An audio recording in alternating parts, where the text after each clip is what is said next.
అంటే 1వ శతాబ్దంలో క్రైస్తవ్యం అనేటువంటిది ఏ విధంగా ఉంది అని అంటే, క్రీస్తు యేసే ముఖ్యమైన మూలరాయి అయి ఉండగా అపొస్తలులను ప్రవక్తలను వేసిన పునాది మీద మీరు కట్టబడి ఉన్నారు.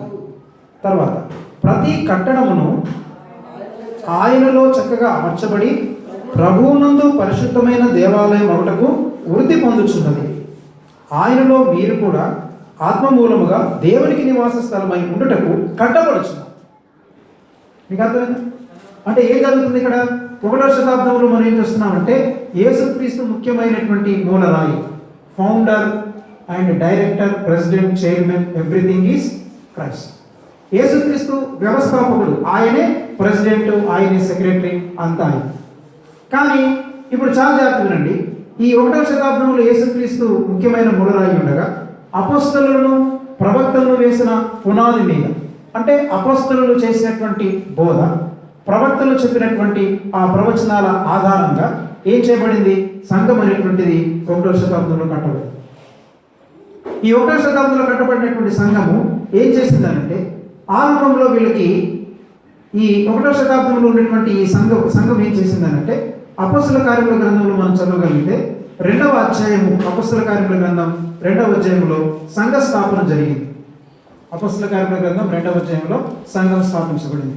ఈ సంఘాన్ని ఏమన్నారంటే యాంటీ చర్చ్ అన్నారు, అంటే క్రొత్త నిబంధన సంఘం. ఈ క్రొత్త నిబంధన సంఘం అంటే యాక్చువల్గా ఏం జరిగింది? మనం పాత నిబంధన నుంచి పాని అని అంటాం. ఓకే, పాత నిబంధన నుంచి క్రొత్త నిబంధన, పాత నిబంధన నుంచి క్రొత్త నిబంధనలోనికి మనం మారిపోయాం.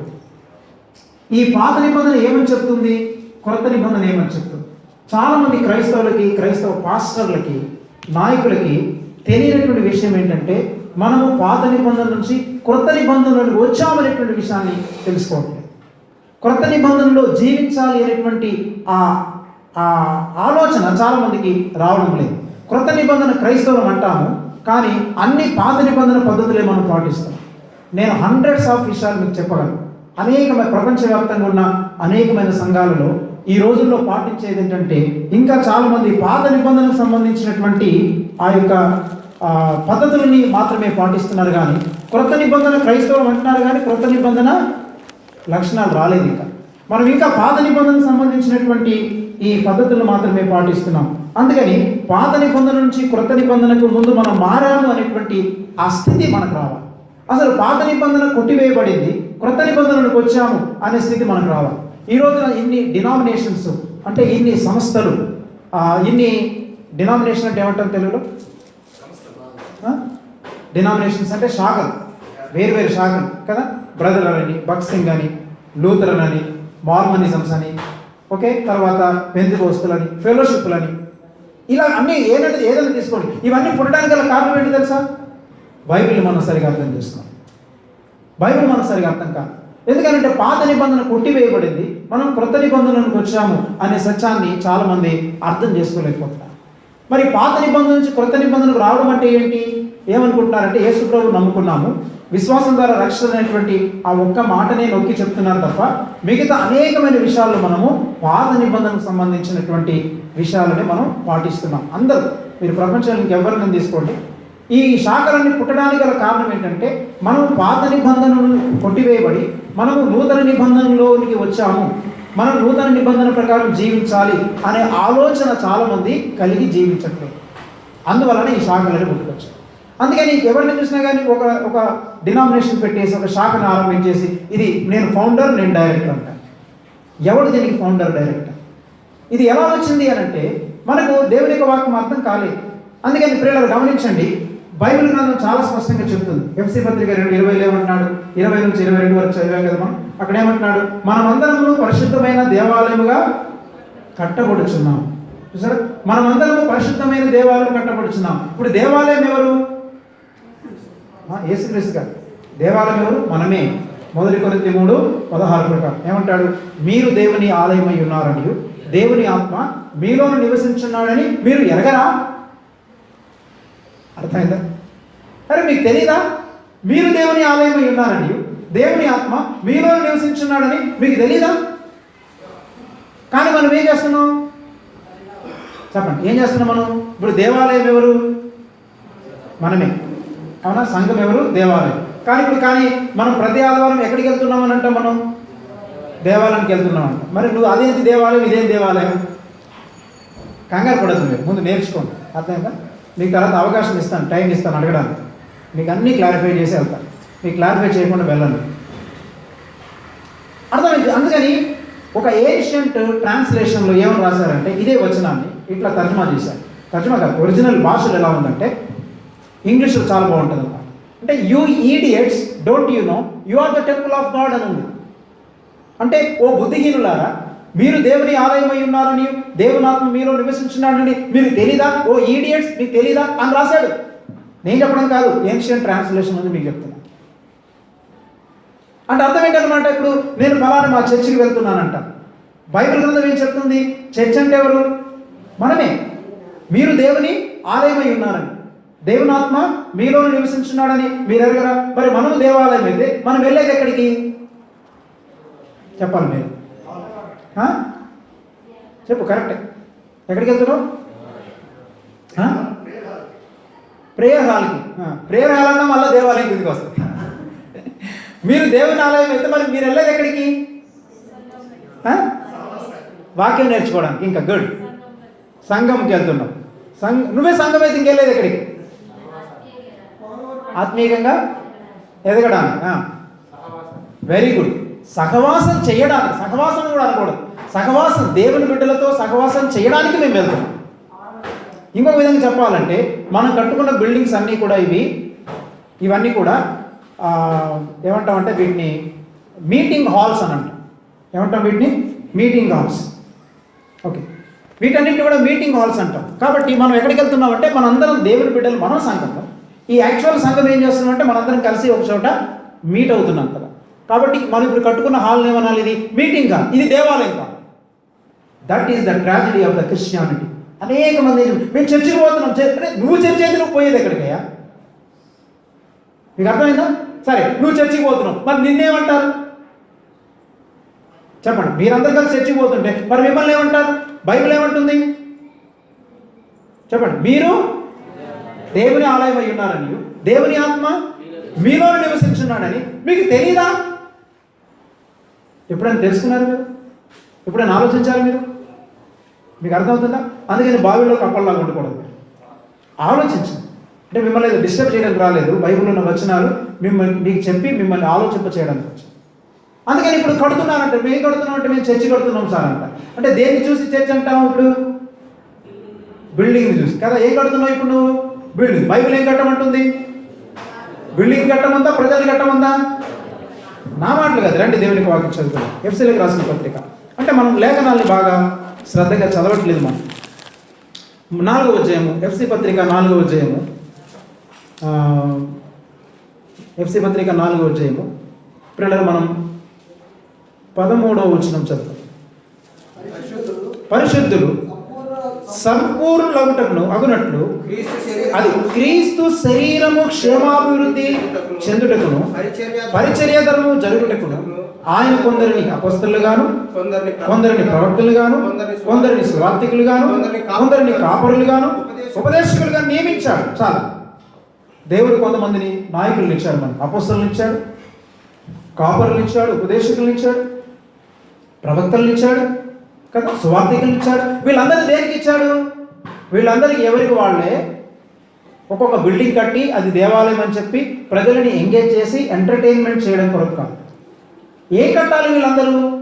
సువార్తికులు ఎందుకు ఇచ్చాడు దేవుడు? ఉపదేశకులు నాలాంటి బైబిల్ టీచర్స్ని ఎందుకు ఇచ్చాడు? మీలాంటి పాస్టర్లను ఎందుకు ఇచ్చాడు అని అంటే, అపొస్తలులను ఎందుకు ఇచ్చాడంటే మేమందరం కలిసి ఏం చేయాలంటే సంఘము క్షేమాభివృద్ధి పొందాలంటే మిమ్మల్ని మేము కట్టాలన్నమాట. అర్థం? ఏం చేయాలి? మిమ్మల్ని మేము కట్టాలి. నేను దినాలు చెప్పాను చూడండి. ఒక్కొక్క వ్యక్తికి ఏం చేయాలి? మనం దేవుని యొక్క వాక్యాన్ని ఉపదేశించాలి, బుద్ధి చెప్పాలి, వారిని హెచ్చరించాలి, వారికి ఉపదేశించాలి, వారికి బోధించాలి. అర్థమవుతుందా? అనగా ఇప్పుడు ఎవరిని కట్టాలన్నమాట? ఆత్మల్ని కట్టాలన్నమాట. అంతేగాని మనం పెద్ద పెద్ద బిల్డింగ్లు కట్టేసుకొని చర్చిలు అని చెప్పేసి మనం దీనికి అంటే అందరూ మిస్ఇంటర్ప్రిటేషన్ చేస్తారు. చర్చ్ అనగానే మిస్ఇంటర్ప్రిట్ చేస్తారు. బైబిల్ కాలేజీలో చదివిన ప్రతి ఒక్కరికి తెలుసు, ప్రపంచవ్యాప్తంగా ఏ కాస్త కోస్త థియాలజీ తెలిసిన వాళ్ళని ఎవరిని అడిగినా చర్చ్ అంటే ఏంటంటే వాళ్ళు వెంటనే చెప్పేస్తారు, చర్చ్ అంటే బిల్డింగ్ కాదని చెప్తారు. తెలుసా మీకు? కానీ విచారం ఏంటంటే పెద్ద పెద్ద థియోలాజియన్స్, వేదాంతులు, పండితులు చర్చ్ అంటే బిల్డింగ్ కాదు అని తెలిసి మళ్ళీ బిల్డింగ్లో కడుతున్నారు, కట్టి మళ్ళీ దాన్ని చర్చ్ అని పిలుస్తున్నారు. మీరు ఆలోచించండి, వెంటనే కన్క్లూజన్ రావద్దు, అర్థమైందా? ఆలోచించండి, తర్వాత నేను ఆన్సర్స్ ఇవన్నీ చెప్తాను, జాగ్రత్త వినాలి. అందుకని అసలు పాత నిబంధన నుంచి కొత్త నిబంధనకి వచ్చామా లేదా అనేది మనం ఏ విధంగా మనం తెలుసుకోవాలి అని అంటే, పాత నిబంధన నుంచి మనం క్రొత్త నిబంధనకు వచ్చామా లేదనేది ముందు మనం పరిశీలన చేయాలి. అయితే నేను ఈ మధ్య ప్రభు నాకు కొన్ని విషయాలు తెలియజేశారు. అవేంటంటే పాత నిబంధనకి క్రొత్త నిబంధనకి మధ్య జరిగినటువంటి డిఫరెన్సెస్, లేకపోతే ఏ విధంగా మనం మార్చబడ్డాం, దేవుడు వేటిని మార్చాడు, వేటిలో ఉండమంటున్నాడు, వేటిలో ఉండొద్దు అని చెప్తున్నాడు అనేది మొట్టమొదటిగా క్రొత్త నిబంధనలను మనందరం కూడా తెలుసుకోవాలి. అందులో కొన్ని విషయాలు చెప్తాను, చూడండి, కావాలనుకుంటే రాసుకోండి. ఒకటి, ముందు జాగ్రత్త వినండి. ఒకటి, మన పౌరసత్వం మారింది. ఫస్ట్ మన పౌరసత్వాన్ని మార్చాలి. ఏంటి మన పౌరసత్వం అని అంటే, ఇంతకుముందు మనం భూ సంబంధమైన పాత నిబంధనలు ఉన్న వాళ్ళందరూ భూ సంబంధమైన జీవితాన్ని జీవించేవాళ్ళు. మీకు అర్థమైందా? భూ సంబంధమైన జీవితం జీవించేవాళ్ళు. దేని కొరకు ప్రయాసపడేవాళ్ళు? వాళ్ళు చెప్పండి, దేని కొరకు ప్రయాసపడేవాళ్ళు? ఈ భూ సంబంధమైనటువంటి పొలాలు, స్థలాలు, ఇళ్ళ కోసం కదా, అన్నీ కూడా భూ సంబంధమైనటువంటి వస్తువుల్ని వాళ్ళు కోరుకునేవాళ్ళు. తర్వాత వాళ్ళ సిటిజన్షిప్ ఏంటన్నమాట, కనానుకి వెళ్ళాలి. ఏ దేశంలో వాళ్ళు పౌరులు ఉండాలని కోరుకున్నారు? దేవుడు మాకు వాగ్దానం చేశాడు. ఏ వాగ్దానము? పరలోక వాగ్దానం కాదు. జాగ్రత్త. అందుకని పాత నిబంధనలో ఏ ఒక్కరు కూడా ఆత్మ సంబంధమైన పర సంబంధమైనటువంటి ఆశీర్వాదాల కొరకు ప్రార్థన చేయలేదు. వాళ్ళు పర సంబంధమైనటువంటి రాజ్యం కొరకు వాళ్ళు వేడుకోలేదు. వాళ్ళు ఎంతసేపు చూసినా, దేవా మమ్మల్ని కనాను దేశానికి తీసుకెళ్తానన్నావు, ఎలా తీసుకెళ్తావు మమ్మల్ని? దేవుడు కూడా వాళ్ళని దేని మీద విశ్వాసం ఉంచమన్నాడు? కనాను దేశానికి వెళ్ళడంలో వాళ్ళు విశ్వాసాన్ని కనపరిచారు. వాళ్ళు చాలా మంది సంహరించబడడానికి గల కారణం ఏంటంటే, కనాను దేశమునకు వెళ్ళడానికి వాళ్ళకి విశ్వాసం లేనందున దేవుడు వారిని సంహరించాడు. వారి పౌరసత్వం కనాను దేశం, కానీ ఇప్పుడు మన పౌరసత్వం పరలోకం. ఇది పాత నిబంధనలో వాళ్ళందరూ ఏం చేస్తుంటారంటే, మనం ఒక స్థలం కొనాలి, స్థలంలో దేవుడి కొరకు ఆలయం కట్టాలి, మనం ఒక స్థలాన్ని సంపాదించాలి. నువ్వు ఇంకా ఓటీలో ఉన్నావు, పాత నిబంధన కింద ఉన్నావు, నువ్వు ఇంకా కొత్త నిబంధన కిందకి రావాలి. మీకు అర్థమవుతుందా? చాలా మంది పాత నిబంధన క్రింద ఉన్న ఏం చేస్తున్నారు అనమాట. ఇప్పుడు వీళ్ళని ఏమనాలి? పాత నిబంధన క్రింద ఉన్నారు. లేదండి, మనం ఒక మంచి స్థలాన్ని కొన్ని దేవుడి కొరకు మందిరం కట్టాలని, లేదా మా ఇంటి మీద దేవుడి కొరకు ఒక ఆలయం కట్టాలని, లేకపోతే మేము పలాని గ్రామాన్ని దేవుడి కొరకు కైవసం చేయాలండి, లేదా పలాని చోట మేము స్థిరపడాలి అని అనుకుంటున్నావా? నువ్వు ఇంకా పాత నిబంధన యొక్క పౌరసత్వం క్రిందనే జీవిస్తున్నావు. చాలా మంది ప్రార్థనలు కూడా దేనికి చేస్తున్నారు? ప్రభా పలాని చోట మాకు ఇదిగో ఈ స్థలం మాకు ఇవ్వండి ప్రభా, పలాని చోట మాకు చర్చ్ ఇవ్వండి ప్రభా, పలాని స్థలంలో మేము నీ కొరకు సేవ చేయాలి ప్రభా. ఇవన్నీ కూడా భూ సంబంధమైనవి. పాత నిబంధనకు సంబంధించినటువంటి కోరికలు మనం కోరుతున్నాం. అంటే ఒక గ్రామానికి వెళ్ళి మనం సేవ చేయొద్దు అని నేను చెప్పట్లేదు. జాగ్రత్తగా నేను అవన్నీ ఇక్కడ బ్యాలెన్స్ చేస్తాను. చాలా జాగ్రత్తగా, కంగారు పడదు. మీకు అర్థమైందా? అందుకని పాత నిబంధనలు వాళ్ళు ఏం చేసేవాళ్ళు? వాళ్ళ విశ్వాసం దేని కొరకు? వాళ్ళు దేని వైపు చూస్తున్నచ్చారు? ఇదిగో దేవుడు మమ్మల్ని ఐగుప్తు నుంచి విడిచిపెట్టి కనానుకు వెళ్ళమన్నారు కనుక వాళ్ళు దేన్ని బట్టి విశ్వాసం ఉంచాలి? ఇప్పుడు దేవుడి మీద దేనికి విశ్వాసం ఉంచారు? కనాను దేశంలో మా దేవుడు మమ్మల్ని చేర్చగలడు. వాళ్ళ విశ్వాసం అంతా ఏంటంటే, అనాకీయులను మేము సంహరించగలము. చూసారా? అంటే మొట్టమొదటిగా పాత నిబంధనకి క్రొత్త నిబంధనకు ఉన్న తేడా ఏంటంటే, మన పౌరసత్వం మారింది. ఇప్పుడు మన పౌరసత్వం ఏంటంటే, భూ సంబంధమైన స్థలాలు, పొలాల గురించి కాదు. మన పౌరసత్వం ఎక్కడ ఉందంటే, మన పౌరసత్వం ఫిలిప్పి 3:20 ప్రకారం మన పౌరసత్వం ఎక్కడుంది? పరలోకమందున్నది. కాబట్టి ఇప్పుడు ఏ పౌరసత్వం కొరకు మనం ప్రయాసపడాలి?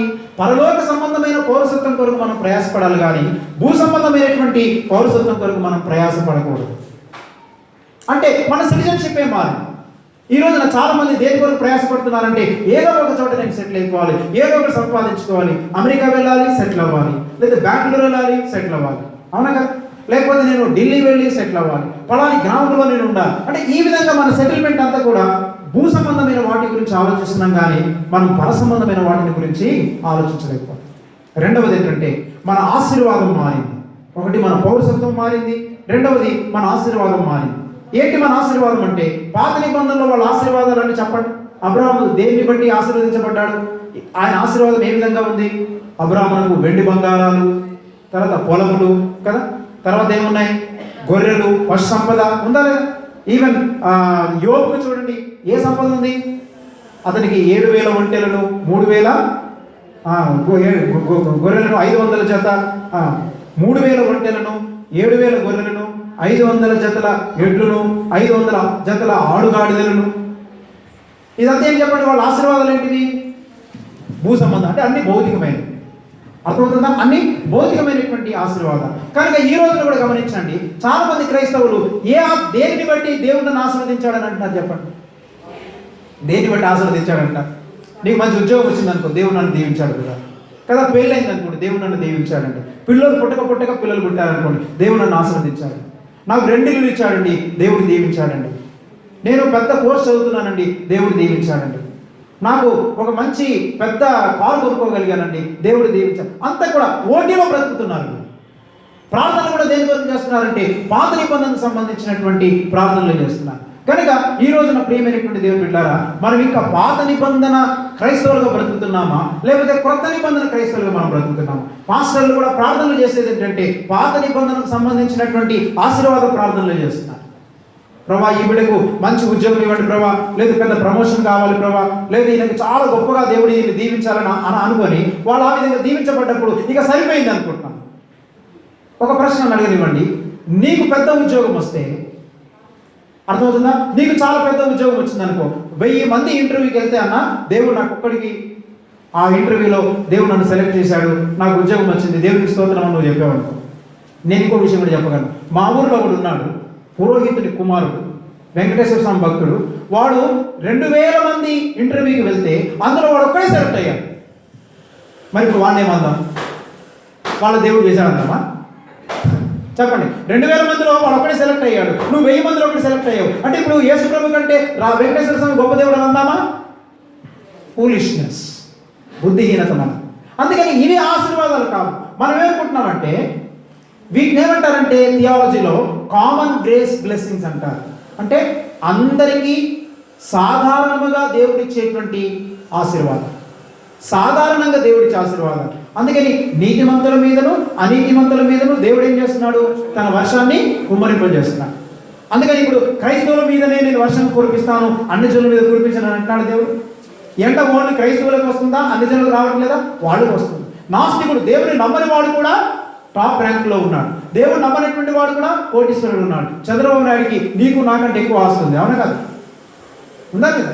జగన్కి నీకంటే నాకంటే ఎక్కువ ఆస్తుంది, ఉందా లేదా? మరి ఇప్పుడు దేవుడు వాళ్ళని దీవించాడమ్మా, వాళ్ళ దేవుడు. అంటే ఈ కామన్ గ్రేస్ బ్లెస్సింగ్స్ అంటారు. అంటే కామన్గా దేవుడు అందరికి ఇస్తాడు అంతే. భిక్షగాడు కూడా బ్రతుకుతున్నాడు అంటారు చూడండి, కుక్క బ్రతుకుతుందని అంటే మనల్ని మన అవసరాన్ని బట్టి దేవుడు కొన్ని ఇచ్చినప్పుడు వాటిని బట్టి దేవుని స్తుతించాలి, ఆయన్ని కనపరచాలి, కానీ దాన్ని బట్టి గర్వించవద్దు. కనుక ఇప్పుడు ఏం మార్చుకోవాలనంటే మన యొక్క బ్లెస్సింగ్స్ మారిపోయినాయి. అందుకే ఎఫ్సీ పత్రిక 1:3 ప్రకారం చదవండి. ఎఫ్సీ పత్రిక 1:3 ప్రకారం, ఎఫ్సీ 1:3, మన ప్రభు అయిన యేసుక్రీస్తు యొక్క తండ్రి అయిన దేవుడు స్తుతింపబడును గాక. ఆయన క్రీస్తునందు, అది ఆయన క్రీస్తునందు పరలోక విషయంలో ఆత్మ సంబంధమైన ప్రతి ఆశీర్వాదమును మనకు అనుగ్రహించారు. జాగ్రత్త, ఏ ఆశీర్వాదాలు చెప్పండి? ఇప్పుడు పరలోక సంబంధమైన ప్రతి ఆశీర్వాదాన్ని దేవుడు మనకి ఇచ్చాడు. ఇప్పుడు మనం ఏ ఆశీర్వాదాల కొరకు ప్రార్థన చేయాలి? పరలోక సంబంధమైన ఆశీర్వాదాల కొరకు ప్రార్థన చేయాలి. ఇది చాలా మంది మార్చుకోలేదు. ఇంకా ఓటి వైపు చూస్తున్నారు. దేవా మాకు ఇల్లు ప్రభా, నాకు బిడ్డలు ఇవ్వండి ప్రభా, నేను అమెరికా పోవాలి ప్రభా, నాకు పెద్ద ప్రమోషన్ కావాలి ప్రభా, నాకు బట్టలు కావాలి ప్రభా, పెళ్లి చేయాలి ప్రభా. ఈ విధమైనటువంటి భౌతికమైన వాటిని అడుగుతున్నా. అంటే వీటన్నిటి కొరకు దేవుడి మీద ఆధారపడాలి. జాగ్రత్తనండి, వీటన్నిటి మన జీవితం అంతా దేవుడి మీద ఆధారపడతాం. కానీ ఇవి ప్రధానం కాదు. పెళ్లి ప్రధానం కాదు, ఇల్లు ప్రధానం కాదు, అర్థమైందా? ఈవెన్ మినిస్ట్రీ కూడా ప్రధానం కాదు, పరిచయం కూడా ప్రధానం కాదు. ఏది ప్రధానమైందంటే పర సంబంధమైన ప్రతి ఆశీర్వాదం. ఏంటి పర సంబంధమైన ప్రతి ఆశీర్వాదం? దేవా నీ ప్రేమ లేకుండా బ్రతుకుతున్నాను ప్రభా, నీ సమాధానం లేకుండా బ్రతుకుతున్నాను ప్రభా, నా భర్తకు లేక నా భార్యకు నేను మాదిరికరమైన జీవితాన్ని జీవించలేకపోతున్నాను ప్రభా, నీవు నన్ను ప్రేరేపించినప్పుడు ఎక్కడికైనా వెళ్ళమంటే నేను సోమరిగా మారిపోతున్నాను ప్రభా. ఈ పర సంబంధమైన ఆశీర్వాదం నాకు కావాలని నువ్వు దేవుని దగ్గర మనపెట్టాలి. కానీ ఎంతసేపు చూసినా కానీ, అందుకని మా ఫెలోషిప్లో నేను చెప్పింది ఏంటంటే, దయచేసి మీరెవరు నాకు ప్రమోషన్ కావాలని నా దగ్గరికి వచ్చి ప్రార్థన అడగొద్దని చెప్పేసి, నేను ఎవరికి అలాంటి ప్రార్థన చేయాలి.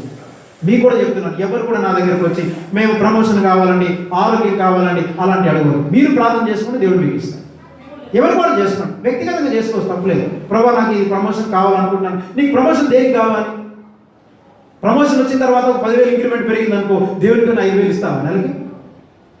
అవే మళ్ళీ ఆ 10,000 తెచ్చేసుకొని పెద్దగాలు అనుకొని లోను కట్టుకుంటూ దేవుడు దీవించాడు కదా. జాగ్రత్తనండి, దేవుడు నీకు ఇచ్చిన సొమ్ము నీ గొప్పతనాన్ని చూపించుకోవడానికి దేవుడు నీకు ఇవ్వడు. దేవుని గొప్పతనాన్ని ప్రకటించడానికి మాత్రమే దేవుడు నీకు సొమ్మునిస్తున్నాడు. అందుకని నీకు మానేశాను, ప్రమోషన్లు కావాలి, ఉద్యోగాలు కావాలి, మీరు చేసుకున్న ప్రార్థన. నీకు నిజంగా నీవు చచ్చిపోయే పరిస్థితిలో ఉండి మరణకరమైన రోగం వస్తే నువ్వు ప్రార్థన చేసుకున్నా తగ్గకపోతే అప్పుడు నా దగ్గరికి నేను ప్రార్థన చేస్తాను. ఏదైనా కొన్ని సమస్యలు ఇరుక్కుపోయి నువ్వు సతమతమైపోయి నీకు ఏం చేయాలో తోచని దిక్కు తోచని పరిస్థితి వస్తే అప్పుడు నా దగ్గరికి నేను సలహా ఇస్తాను, నీ కొరకు ప్రార్థన చేస్తాను. అది మామూలే. కానీ అంతకు మించినటువంటి గొప్ప ఆశీర్వాదం ఏంటంటే పర సంబంధమైనటువంటి ఆశీర్వాదం. అందుకని ఒకటి మన పౌరసత్వం మారింది, రెండవది మన ఆశీర్వాదం మారింది, మూడవది మన శత్రువు మారాడు. పాత నిబంధనలో శత్రువులు ఎవరు చెప్పండి? ఇశ్రాయేలు ప్రజలు ఎవరితో యుద్ధం చేశారు?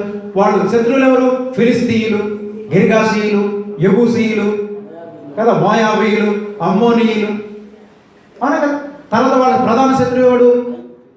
లేకపోతే మన పేరేంటి, గొలియాతు. అవునా కదా. అనాకీయులు, మేము అనాకీయులను చూచితిమి, అమ్మో వాళ్ళు చాలా దేహదారుణ్యం కలిగినటువంటి వాళ్ళు, మేము వాళ్ళని జయించలేము అనగా పాత నిబంధనలో ఇశ్రాయేలు ప్రజలకు ఉన్న శత్రువులందరూ ఎవరు? మనుషులు. ఎవరన్నమాట వాళ్ళకి? మనుషులు. చాలా చెప్తున్నాను. క్రొత్త నిబంధనలో మన శత్రువు ఎవడు?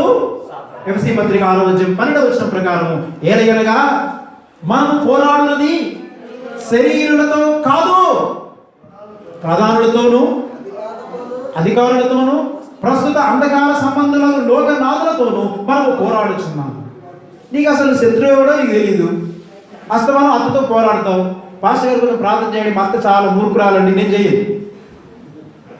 నువ్వు ఎవరితో పోరాడుతున్నావు? నువ్వు పాత నిబంధన వ్యక్తిగా నువ్వు నీ అత్తతో పోరాటం సాగిస్తున్నావు, నీ భార్యతో పోరాటం చేస్తున్నావు. భార్య మీద కేసేస్తావు, భర్త మీద కేసేస్తారు, ఆడపడుచు మీద కేసేస్తారు, అమ్మనాన్నల మీద కేసేస్తారు, అత్త మమ్మల్ని పోలీసులకు పట్టించేస్తారు, అన్నదమ్ముల్ని తన్నుతారు, భూముల కొరకు ఆస్తుల కొరకు దెబ్బలాడుకుంటారు. ఇదా నిజమైనటువంటి క్రైస్తవం? నీ శత్రువు ఎవడంటే ఇంకా నువ్వు మనుషుల్ని శత్రువులుగా పెట్టుకున్నావు. కొంతమందికి పాస్టర్లే శత్రువులు. ఏ పాస్టర్ గారండి కనీసం ఒక పాట కూడా పాడడానికి నన్ను పిలవట్లేదు. నువ్వు పాట పాడితే పాట పాస్టర్ల దాసుడు అన్నట్టు, నువ్వు పాట పాడితే దేవుడు కూర్చోడు కాబట్టి అందుకే ఆయన పిలవట్లేదు. నీ టాలెంట్ చూపించుకోవడానికి తాపత్రయపడుతున్నావు. కొంతమందికి పాస్టర్ల శత్రువులు. అందుకని పాత నిబంధనలో ఉన్నటువంటి ఇశ్రాయేలు ప్రజలకి ఎవరు శత్రువు అంటే మనుషులు, ప్రజలు శత్రువులు, మనుషులు శత్రువులు. కానీ కొత్త నిబంధనలోకి వచ్చిన మనకు ఎవరు శత్రువు? మనకు మనుషులు శత్రువులు కాదు. ఇప్పుడు మన శత్రువు ఎవడు? సాతాను, వాని అనుచరుడు. అంధకార సంబంధాలు లోకనాథులతో మనం పోరాడాలి. అందుకని ప్రేరణ నేను చాలా కాలం క్రిందట నేను డిసైడ్ చేస్తాను, లార్డ్ ఈ సత్యం నాకు ఎప్పుడైతే అర్థమైందో, Lord I don't want to fight with anyone. నేను ఎవరితో ఇక దెబ్బలాడదలుచుకోలేదు. ఈవెన్ నా భార్యతో దెబ్బలాడను, నా బిడ్డలతో దెబ్బలాడను, లేకపోతే నా అన్నదమ్ములు కానీ, లేదా అక్కచెల్లెలు కానీ, లేదా నా బంధువులు కానీ, ఈవెన్ ఆటో వాడితో కానీ, స్టేషన్లో కానీ, కొట్టుకెళ్ళినప్పుడు ఎవరితో నేను దెబ్బలాడటం లేదు, మానేసాను. ఇప్పుడు ఈవెన్ ఆటో వాడు వచ్చేసి గొడవ చేయడానికి ఏదో అన్నాడు అనుకోండి, ఎంత కావాలి నీకు? 100 రూపాయల తీసుకో, 150 తీసుకుని నీకు. ఎందుకంటే నువ్వు నా శత్రువు కదా. కొంతమంది 10 రూపాయలు ఇవ్వడానికి చిల్లర 2 రూపాయలు ఇవ్వాల్సిందే, నాకు తప్పదు ఇవ్వు, లేకపోతే ఎలా చేస్తామని చెప్పి వాడికి 2 రూపాయల వరకు వాడితో దెబ్బలాడేస్తాడు. సాధారణ కాదు నిన్ను డైవర్ట్ చేసేసి ఆటో వాడితో దెబ్బలాడేసి మన సాక్షి పాడు చేస్తాడు. కూరలో ఉప్పు వేయలేదని చెప్పి వారి మీద ఉప్పు వేయలేదని చెప్పి ఆ అమ్మాయితో నువ్వు దెబ్బలాడుతున్నావు అంటే చూసారా ఏమైపోయిందా? ఉప్పు కొరకు, పప్పు కొరకు కదా, చిన్న చిన్న వాటి కొరకు భార్యతో దెబ్బలాడుతున్నావు, మన సాక్షి పాడు చేసుకుంటా. అందుకని ఎప్పుడైతే ఈ సత్యం నాకు అర్థమైందో, నా పోరాటము మనుషులతో కాదు, నా పోరాటము సాతానుగాడు ఎవరికి భయపడుతుంది తెలుసా? ఈ సత్యము అర్థమైనటువంటి వాడికి అపవాది భయపడతాడు. అమ్మ బాబు వీడికి తెలిసిపోయిందిరా, ఇంతకాలం అని డైవర్ట్ చేశాను, మనుషులతో పోరాడు, పాస్టర్తో పోరాడు, అన్నదమ్ములతో పోరాడు, నీకు ఆస్తి ఇవ్వలేదు కదా, దెబ్బలాడు, కేసేయి అంటుంటే వీడు ఆ మాయలో ఉండి ప్రార్థన చేసి మళ్ళీ పాస్టర్ గారు నాకు రావాల్సిన ఆస్తి రావట్లేదండి, అందుకే నేను ప్రార్థన చేసి, మీరు కూడా ప్రార్థనలు పెట్టండి. ప్రార్థనలు పెట్టాం కాదు, నేను భూమిలో పెట్టడం పెట్టాను. అర్థమైందా? ప్రార్థనలు ఎక్కడ ఏంటి? ప్రార్థనలు పెట్టండి. ప్రార్థనలు పెట్టడం కాదు, నేను భూమిలో పెట్టేస్తే పీడపోతుంది. ప్రేమల దేవుని బిడ్డారా, గమనించండి, నాకు కొంత చిన్న చిన్న స్థలాలు ఉన్నాయి మా ఊళ్ళో. ఏం చేస్తుంది తెలుసా? మా అక్క పిల్లలకి ఇచ్చాను కంప్లీట్. చాలా కాస్ట్లీ ఉంటాయి. ఇక కాస్ట్ ఉన్నా ఏం లేదు, నాకు అక్కర్లేదు అసలు అవి. ఎందుకో తెలుసా? I don't want to fight with anyone. ఎవరితో దెబ్బలాడడం నాకు ఇష్టం. ఏం కావాలని తీసుకోండి. ఈవెన్ దొంగలు మా ఇంటికి వచ్చినా కానీ నేను దొంగలతో కూడా దెబ్బలాడి, ఏం కావాలరా నీకు, కమాన్ ఏం కావాలో తీసుకో, మొత్తం తీసుకో. ఎందుకంటే నువ్వు నా శత్రువు కాదు. అర్థమైందా? నేను చెప్పే బోధ కాదండి, యేసు ప్రభు చెప్పిన బోధ. ఎవడైనా మీ ఇంటికి వచ్చి ఏదైనా ఎత్తుకొని పోయినా చదవండి, ఆ మాట చూపిస్తాను. లూకా సువార్త 6వ అధ్యాయం. చాలా మంది కంగారు పడుతుంటారు. ఏమంటే మనం ఇంకా నిజమైన క్రైస్తవ్యంలోకి రాలేదు.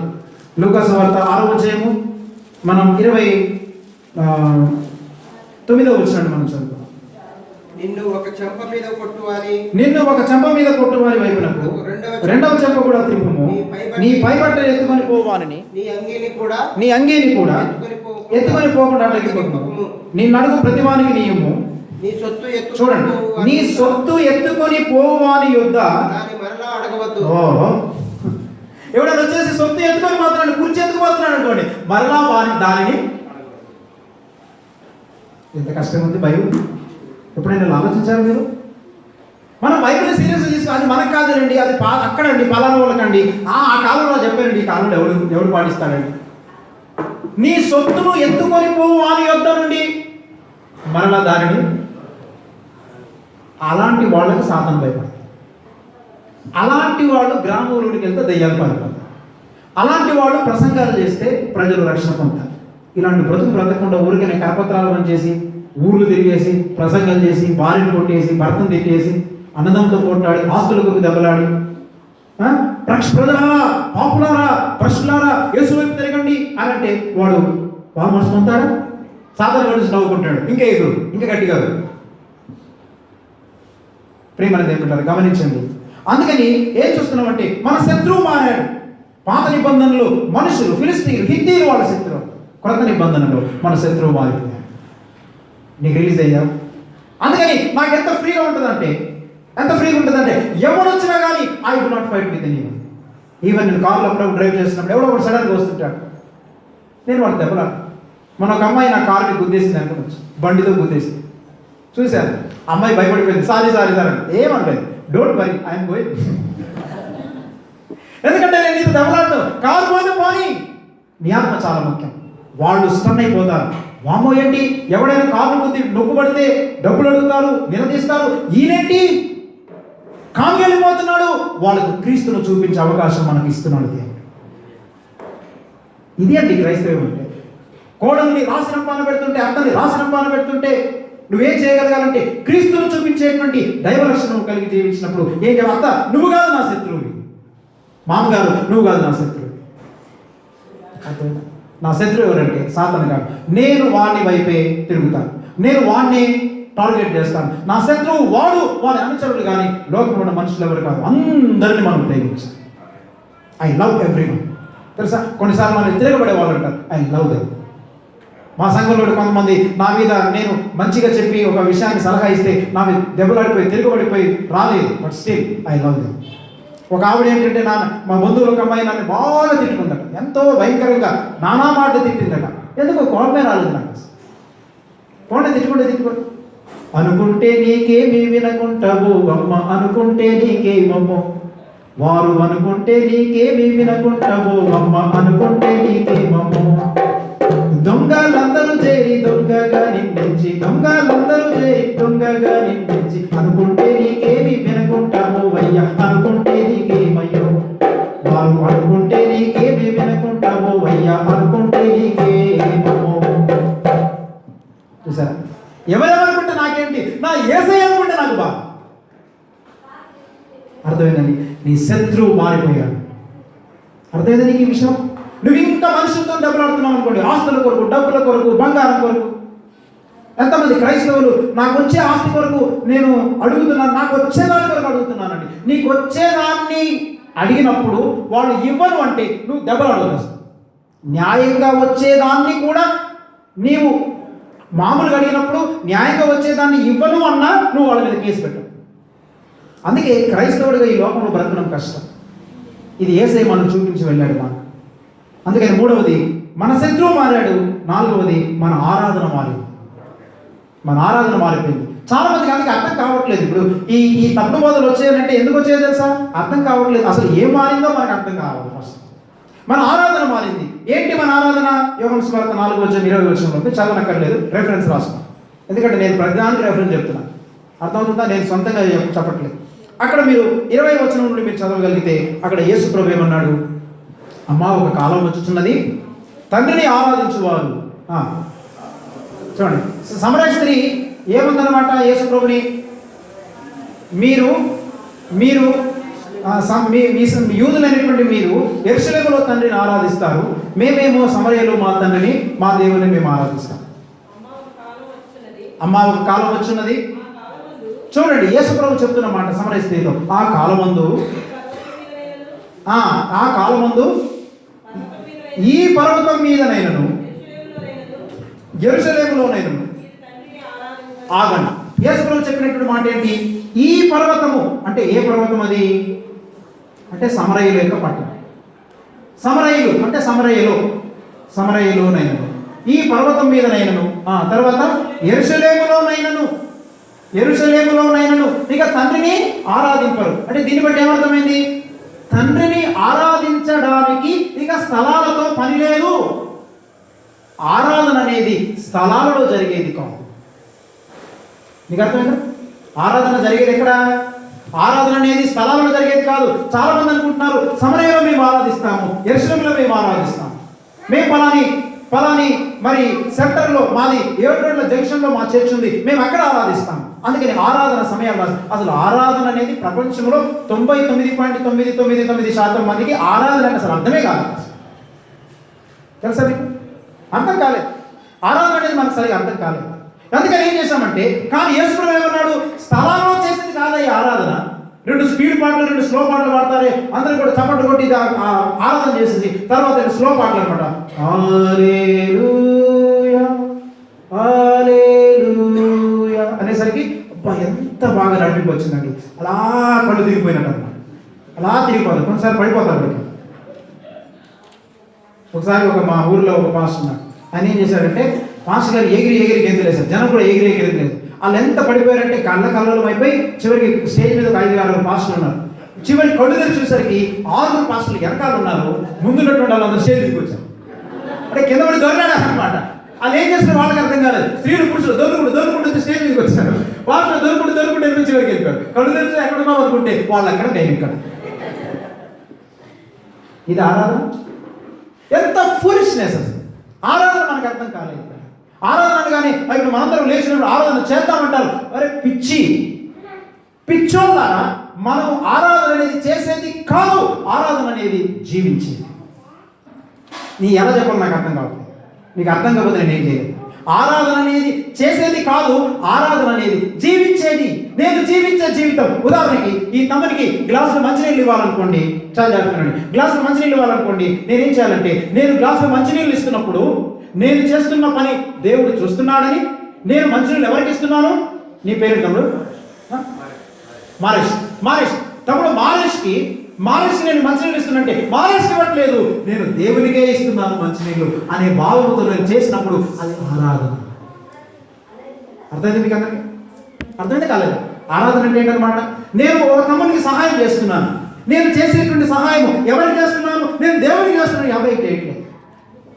నేను చేసే పని ఎవరు చూస్తున్నారు? దేవుడు చూస్తున్నాడు. ముక్కుతూ మూలుగుతూ లోపల తిట్టుకుంటూ ఇస్తున్నానా? ప్రేమతో ఇస్తున్నాను. దేవుడి మీద ఉన్నటువంటి ప్రేమతో, దేవుడి మీద ఉన్నటువంటి ప్రేమతో, దేవుడు నన్ను చూస్తున్నాడనే భావంతో, దేవుడి కొరకు చేస్తున్నాననేటువంటి అవగాహనతో నేను చేసే ప్రతి పని, నా ప్రతి క్రియ అది ఆరాధన. అది బైబిల్ చెప్తాను. బైబిల్లో వర్షిప్ అనేటువంటి మాట పాత నిబంధనలు క్రొత్త నిబంధనలు ఎక్కడ చూసినా కానీ ఆరాధన అంటే చేసేదిగా లేదు, ఆరాధన అంటే జీవించేదిగా ఉంది. అందుకని నేను చెప్తాను, ఎందుకని మా ఫెలోషిప్లో ఆరాధన ఉండదు. ఆరాధన కార్యక్రమం తీసేది పడేసింది. ఎందుకంటే తెలుసా, వీళ్ళకి అలవాటు అయిపోయింది. ఆరాధన మనం చేద్దామండి, ఇప్పుడు ఆరాధన చేయాలన్నారంట. ఆదివారం నాడు మీరు అందరూ లేచి దేవుని స్తుతిస్తుంటారే, దాన్ని ఏమన్నారంటే స్తుతి, కృతజ్ఞత స్తుతులు. థ్యాంక్స్ గివింగ్ చేయొచ్చు మనం దేవుడు. మేము చేస్తాం థ్యాంక్స్ గివింగ్. ప్రభా నీకు కృతజ్ఞతాస్తుతులు చెల్లిస్తున్నాం, మాకు చేసిన మేలను బట్టి నీకు వందనాలు. అది ఆరాధన కాదు, కృతజ్ఞతాస్తుతి. కృతజ్ఞతాస్తుతులు చెల్లించవచ్చు, అది పెదవులతో చేయొచ్చు. ఆరాధన అనేది చేసేది కాదు, కాసేపు అరగంట చేసి దీనికి వర్షిప్ లీడర్స్. మళ్ళీ ఆరాధన నడిపించేవాడు ఒక స్పెషలిస్టు, వాడు 4 పాటలు స్పీడ్ పాటలు పాడి స్లో పాటలు పాడితే ఆరాధన లీడర్. ఆరాధన లీడర్స్ బైబిల్లో లేరు. ఒకసారి ఒకడు ఏం చేశాడంటే, యవనస్తుడు మా వైజాగ్లో ఆరాధన ఫుల్గా నడిపించి కూరడు అనమాట. ఆరాధన అంతా నడిపించేసరికి బాగా ఏడుసిన తర్వాత బయటకు వచ్చేసి మా ఫ్రెండ్ చెప్పాడు నాకు ఈ విషయం. వాడు బయటకు వచ్చి సెల్ ఫోన్లో అమ్మాయికి ఫోన్ చేస్తున్నాడు. అసలు ఆరాధన ఏం చేసింది తెలుసా, ఎరగదీసాను తెలుసా, అసలు ఒక్కొక్కరు పడగొట్టేసాను తెలుసా. వీడేవాడనమాట సాతాను ఏజ్. ఆరాధన అనేది మనము జీవించే జీవితమే. ఒక వ్యక్తిని హాస్పిటల్ తీసుకెళ్తున్నావు అనుకో, అది ఆరాధనే. నువ్వు పాస్టర్ గారికి అవసరాన్ని బట్టి తను కొంత హెల్ప్ చేస్తున్నావు అనుకో, అది ఆరాధన. నీవు భోజనం పెట్టావనుకో, అది ఆరాధన. నీవు అతని ప్రేమతో చూస్తున్నావు అనుకో, ఆరాధన. నీవు క్రీస్తు పేరిట జీవించే ప్రతి జీవితం, యేసుల గురించి మాట్లాడే ప్రతి మాట, అది ఆరాధనగా మిగిలిపోతుంది. అది ఎక్కడ జరగాలి అనగా, ఆరాధన ఇది స్థలాల్లో జరిగేది కాదు. ఆరాధన జరగాల్సింది ఎక్కడ జరగాలంట? హృదయాలలో. ఎక్కడ జరగాలి చెప్పండి? హృదయాలు. ఇప్పుడు క్రైస్తవ్యం ప్రియుల చేసినటువంటి అతి గొప్ప తప్పేంటో తెలుసా? ప్రపంచవ్యాప్తంగా మాట్లాడుతుంది. నేను ఏదో ఒక మీ సంఘం గురించో మా ఊర్లో ఉన్న సంఘాల గురించి మాట్లాడలేదంట. నేను చెప్పేదంతా ప్రపంచవ్యాప్తంగా ఉన్నటువంటి సంఘాల గురించి మాట్లాడు. వీటి మీద నేను చాలా విషయాలు స్టడీ చేశాను. చాలా మంది గొప్ప గొప్ప భక్తులు చాలా మంది పుస్తకాలు కూడా రాశారు. అన్నిటికంటే మించి బైబిలే మనకి చాలా స్పష్టంగా చెప్తుంది. వాళ్ళందరూ రాసిన, నేను బైబిల్ని చదివి నేర్చుకున్న విషయాలు, నేను ప్రస్తుతానికి పాటిస్తున్న విషయాలు. మనం డివేట్ అయిపోయాం, చాలా డివేట్ అయిపోయాం. అందుకని ఏం జరిగిందనంటే, చాలా జాగ్రత్తగానండి. ఇప్పుడు ఆరాధన అనేది ఏంటి? హృదయాల్లో జరిగేది. ఆత్మతో సత్యముతో నేను దేవుని కొరకు జీవించేదన్నమాట. దేవుని కొరకు నేను బ్రతికేది కనుక, దేవుని కొరకు నేను జీవించే జీవితం. హృదయాలలో జరగాల్సిన ఆరాధన ఏం జరిగింది? మెల్లమెల్లిగా ఆది అపొస్తలుల కాలంలో, దాదాపు మొదటి 300 సంవత్సరాల కాలంలో ఆరాధన అంటే వాళ్ళకి ఏం తెలుసు అంటే, స్థలాల్లో చేసేదని తెలియదు. ఆరాధన అంటే ఆత్మతో సత్యముతో ఆరాధించడమే వాళ్ళకి తెలుసు. కానీ 300 సంవత్సరాల తర్వాత ఏం జరిగిందనంటే, ఆరాధన మెల్లిగా హృదయాల్లో జరగాల్సిన ఆరాధనని బయటికి షిఫ్ట్ చేసాం. మనం మెల్లిగా తీసుకెళ్ళి ఒక స్థలంలో పడేసి అక్కడికి వెళ్ళి అక్కడ మనం చేసేటువంటి ఆరాధన అయిపోయింది అని అనిపించేసుకుంటాం. ఆరాధన జరిగిపోయింది, ఆరాధన సమయాలు, ఈ సమయంలో ఈ ఆరాధన జరుగుతుంది అని హృదయాల్లో జరగాల్సిన ఆరాధనని మనం స్థలాల్లోనికి నెట్టివేశాము. అది అండి క్రైస్తవులు చేసిన అతిపెద్ద పొరపాటు. అందుకని ఇప్పుడు ఏం జరగట్లేదంటే, హృదయాల్లో ఆరాధన లేదు ఇక. అందుకని ఎప్పుడైతే ఈ స్థలాల్లోకి వెళ్ళిపోయిందో, హృదయంలో జరగాల్సినటువంటి ఆరాధన స్థలాల్లోకి ఎప్పుడైతే వెళ్ళిపోయిందో, ఇక్కడ ఏమొచ్చింది? ఇక అంతా డ్రామాలు వచ్చేసాయి. మనకి నటించడం వచ్చేసింది, అక్కడికి వెళ్ళి యాక్షన్ చేయడం వచ్చేసింది, ఏడవడం జరుగుతుంది. ఇక అక్కడ ఉన్నంత భక్తిని ఎంత ఎక్కువ కనపరుస్తామంటే, చర్చిలో కనపరిచినంత భక్తి బయట ఉండదు, మళ్ళీ ఇంట్లో ఉండదు, మనం పనిచేస్తున్న ఆఫీసుల్లో ఉండదు. ఇప్పుడు మనం కేవలం ఇక్కడికి వచ్చింది దేని కొరకు అంటే, ప్రతి ఆదివారం, బుధవారం, శనివారం మీరు వచ్చేది దేని కొరకు అంటే, ఇక్కడ వాక్యం నేర్చుకొని బయటికి వెళ్ళి బ్రతకడం కొరకు.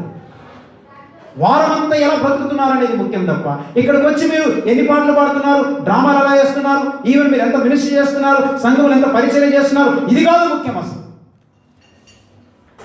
అందుకని మన ఆరాధన మారింది. దీని మీద చాలా విషయాలు ఉన్నాయి, ఒక బుక్కే రాశాను నేను దీని మీద. సరే, తర్వాత ఏం జరిగిందనంటే, 5వ విషయం ఏంటంటే, మన వర్తమానం మారింది. 5వది చెప్పండి, మన వర్తమానం మారింది. అంటే మన మెసేజ్ కూడా మారిపోయింది. ఏంటి మన మెసేజ్? పాత నిబంధనలు ఉన్న మెసేజ్ అంతా ఏం చెప్పండి? పాత నిబంధనలు ఉన్నటువంటి వర్తమానం అంతా కూడా ఏమండి, పాత నిబంధనలు వర్తమానాలు ఎలా ఉండేవి చూడండి. ప్రవక్తలు వచ్చేసి ఎలా బోధించేవాళ్ళంటే, ఇదిగో యెహోవా నాకు సెలవిచ్చినది ఏమనగా, ఆయన ఈ విధంగా చెబుతున్నాడు, మీరు దేవుని వైపు తిరగండి, పలాని చోటికి మీరు వెళ్ళొద్దు, లేదా పలాని స్థలంలో మీరు ఈ విధంగా దేవుని కొరకు బ్రతకండి అని చెప్పేవాడు. చెప్పేసి వెళ్ళిపోయేవాడు. ఓకే, తర్వాత పాత నిబంధన అంతా కూడా జాగ్రత్తనండి, కేవలము పాప క్షమాపణను గూర్చినటువంటి బోధ. పాప క్షమాపణను గూర్చిన బోధ. ఈవెన్ దావీదు దగ్గరికి నాతాను వచ్చి అంటాడు, నీవిదిగో పాపము చేసినటువంటి వాడు నువ్వే, ఆ వ్యక్తి ఎవడో కాదు నువ్వే అని నాతాను ప్రవక్త ఒక చిన్న ఉపమానంలో వచ్చేటువంటి సన్నివేశాన్ని చెప్పి ఏమన్నాడు? ఆ వ్యక్తి, ఆ మనుషుడు ఎవరో కాదయ్యా, నువ్వే దావీదు అని చెప్పినప్పుడు దావీదు ఏం చేశాడు? అవును, నేను పాపము చేసింది అని ఒప్పుకున్నాడు. అంటే దావీదు పాపము పరిహరించబడింది. చాలా జాగ్రత్త, దావీదు పాపము పరిహరించబడింది. కానీ పాత నిబంధనలో పాపం మీద జయము లేదు.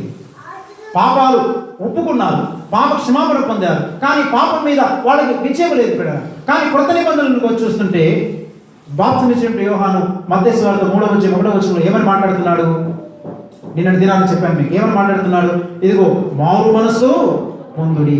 రిపెంటెన్స్ అంటే అర్థం ఏంటి? ఇంతవరకు మీరు పాత నిబంధన సంబంధమైనటువంటి భూ సంబంధమైన జీవితాన్ని మీరు జీవించారు. ఇప్పుడు ఏం చేయాలంటే పర సంబంధమైన జీవితం జీవించడానికి మీరు తిరగాలి.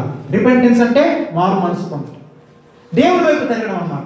అంటే ఇంతవరకు మీరు సాతాను వైపు, లోకం వైపు, ఈ భూ సంబంధమైన రాజ్యము కేవలం భౌతికమైనటువంటి రాజ్యం వైపు మీరు జీవించారు. ఇక నుంచి ఈ భూ సంబంధమైన రాజ్యం కింగ్డమ్ ఆఫ్ ఎర్త్ కాదు, ఇప్పుడు కింగ్డమ్ ఆఫ్ హెవెన్ లోకి వచ్చారు.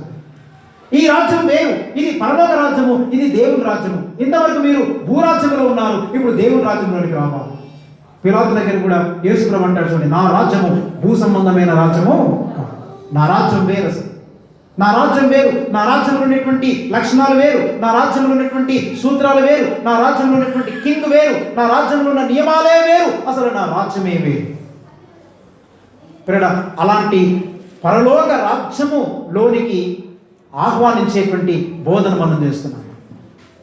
మత్తయి సువార్త 5, 6, 7 అధ్యాయాలు మీరు చదవగలిగితే అది బాగా చదవండి ప్రేడ, అది వంట పట్టించుకోవాలి. ఏమండి, గాంధీజీ ఏం చేశాడంటే, మహాత్మా గాంధీ తెలుసుగా మీ అందరికీ. మహాత్మా గాంధీ తెలియని వాళ్ళు ఎంతమంది ఉన్నారు? మహాత్మా గాంధీ పేరు తెలుసు అందరికీ? మహాత్మా గాంధీ ఏమన్నాడు తెలుసా?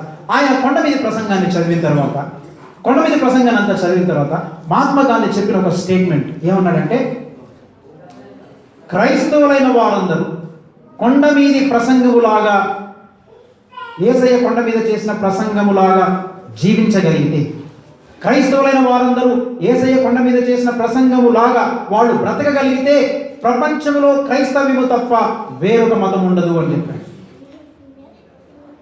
అర్థం? ప్రపంచంలో నేడు ఒక్క క్రైస్తవ్యం ఉండేదట, ఇంకా వేరే మతాలు ఉండవు. ఎందుకంటే కొండ మీద ప్రసంగంలాగా క్రైస్తవులు జీవించట్లేదు, క్రైస్తవులు బ్రతకట్లేదు. ఆత్మ విషయమే దీనులైన వారు ధన్యులు, పరలోక రాజ్యం వారు. ఎక్కడో దీనత్వం కనపరుస్తున్నాం, సాత్వికతను ఎక్కడ కనపరుస్తున్నాం?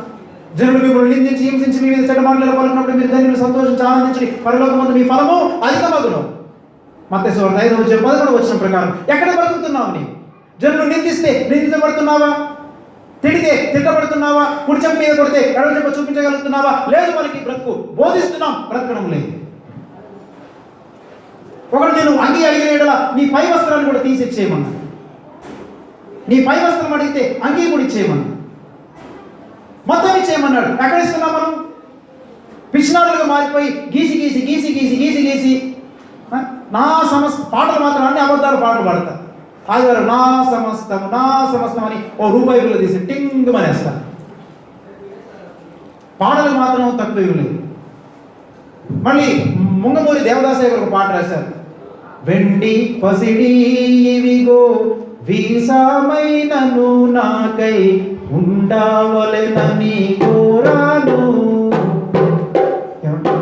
ప్రభా, వెండి పసిడి ఇవిగో, బడి నిండా బంగారం ఉంటుంది, చేతుల నిండా ఉంగరాలు ఉంటాయి, బంగారం గోల్డ్ ఉంటుంది.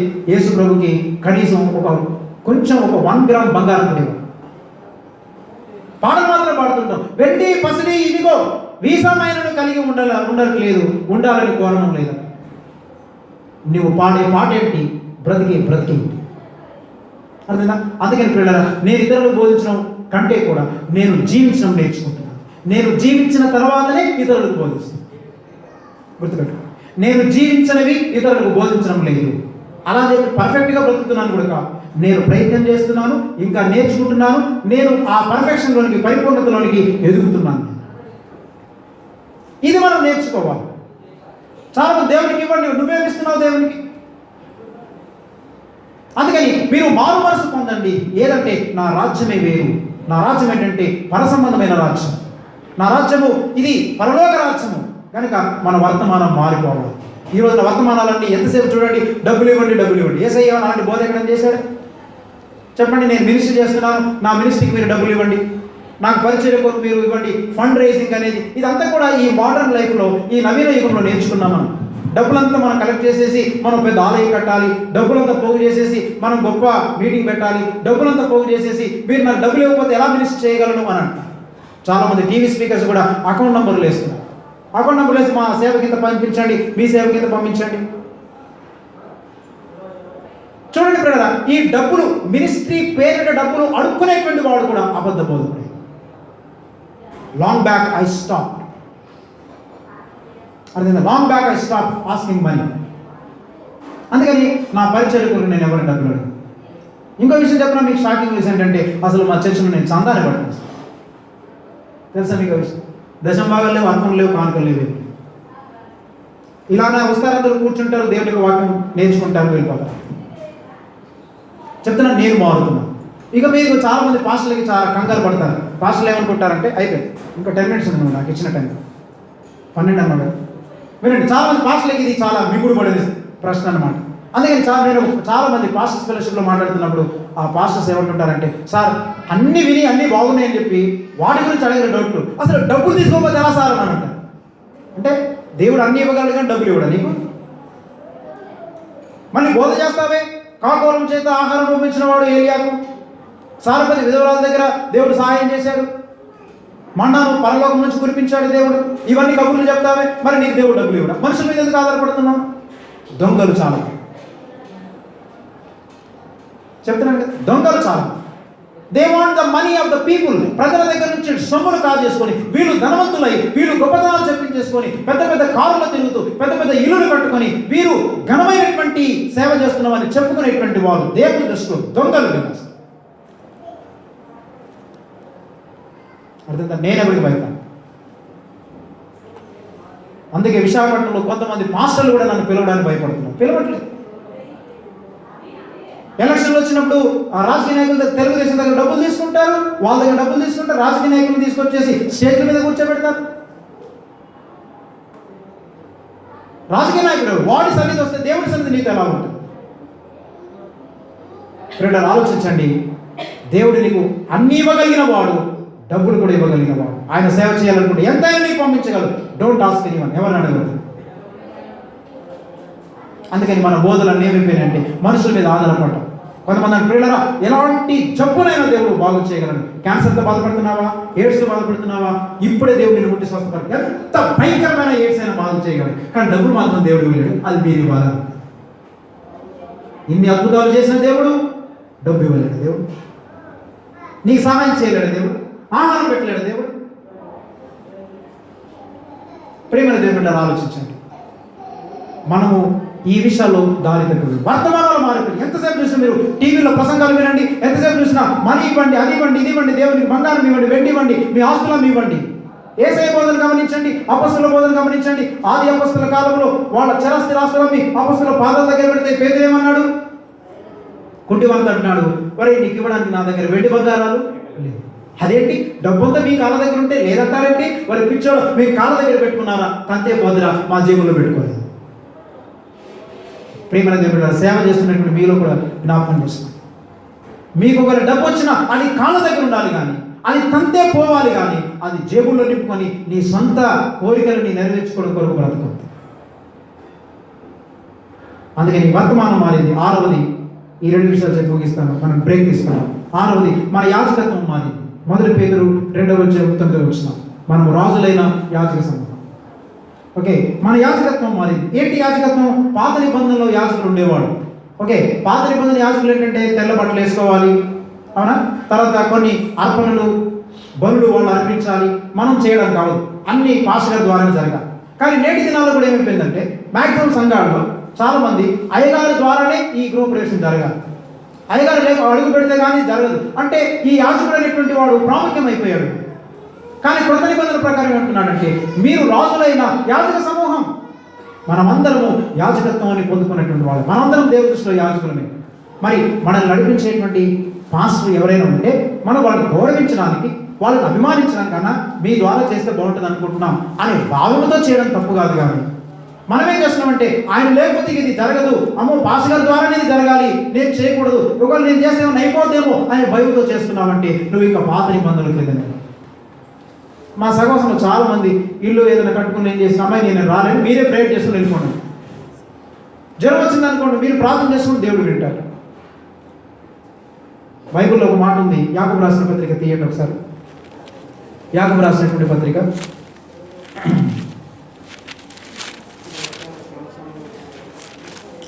ఐదవ అధ్యాయము మనం 13వ వచనం చదువుకున్నాం. 5:13. మీలో ఎవరికైనా శ్రమ సంభవించిన అతడు ఆగడు. ఎవరికైనా శ్రమ సంభవించిన అతడు చెన్నైకి ఫోన్ చేయవలడు. ఉందా?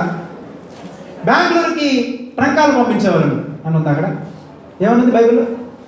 మీలో ఎవరికైనా శ్రమ సంభవించినా ఏం చేయాలి? ఎవరు చేయాలి ప్రార్థన? అతడు ప్రార్థన చేస్తాం. నీకు శ్రమ సంభవిస్తే ఎవరు చేయాలి? నీ కొరకు నేను కాదు చేయాల్సింది. ఎవరు చేయాలి? నువ్వే ప్రార్థన చేస్తావు. తర్వాత ఏమంటున్నాడు? ఎవరికైనా సంతోషం కలిగిన అతనే కీర్తనలు పాడుకోవాలి. మీలో ఎవడైనా రోగి అయి ఉన్నాడా అప్పుడు సంఘ పెద్దలను పిలిపించాలి.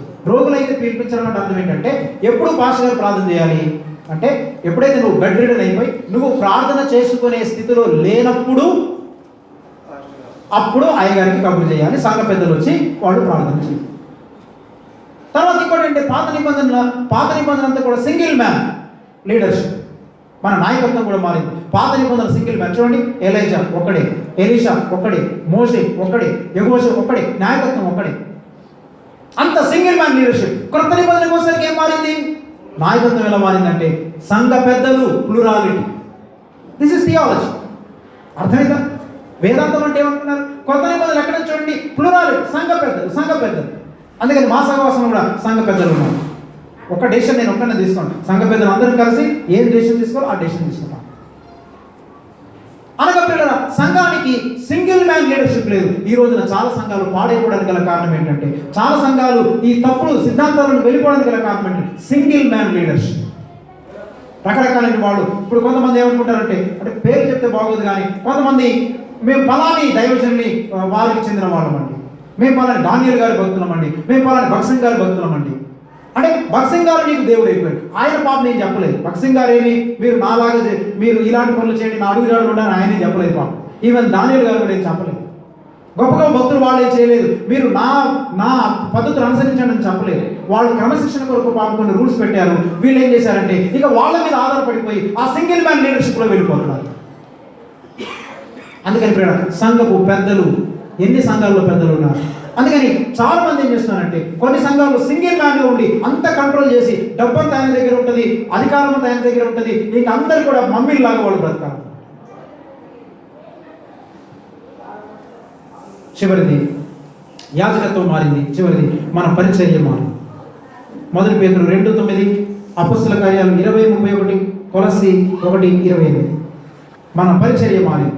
మన పరిచర్య మారిందంటే చూడండి, పాత నిబంధనలో పరిచర్య ఎలా ఉండేది?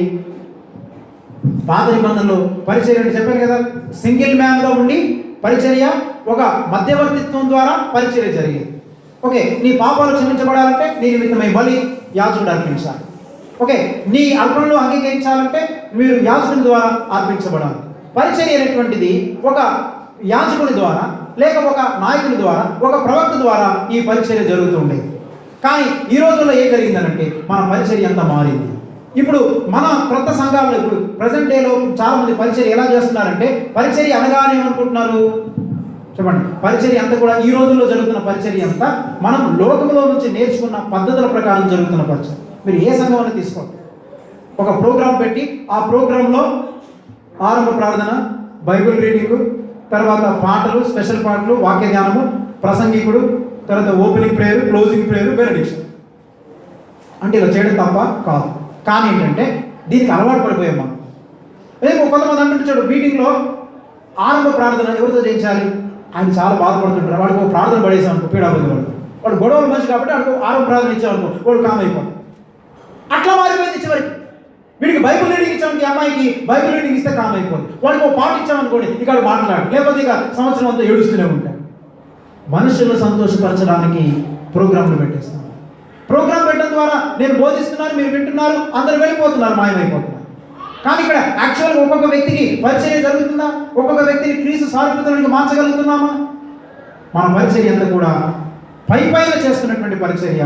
మన పరిచర్య అంతా కూడా మీటింగ్లు పెట్టి, ప్రోగ్రాంలు పెట్టి, కరపత్రాలు పనిచేసి పరిచర్య చేసేసాము అని అనేసుకుంటున్నాం. చాలా మందిని రక్షించాము, బాప్తిస్మాలు ఇచ్చాము అనుకుంటున్నాం.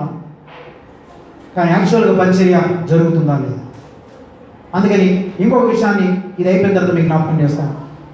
ఇంతటితో ఇది ముగిస్తున్నాను. అసలు మన లీడర్షిప్ అనేటువంటిది, అసలు మన ప్రీచింగ్ మెథడ్ ఉందే, ఇప్పుడు నేను మీకు ఇక్కడ బోధిస్తున్నాను చూడండి. ఈ ప్రీచింగ్ మెథడ్ అసలు ఎక్కడి నుంచి వచ్చింది, ఎలా వచ్చింది అసలు మనకి అనేటువంటి చరిత్రను కూడా నేను మీకు జ్ఞాపకం చేస్తాను. సో దేవుడు తన మాటలు మన వెనుకల్లో దీవించిన కాక. దీని తర్వాత మనం 300 సంవత్సరం నుంచి ఇప్పటి వరకు ఉన్నటువంటి ఆ కలిసి మనం నేర్చుకున్నాం. కళ్ళు వంచండి, ప్రార్థన చేస్తున్నాం.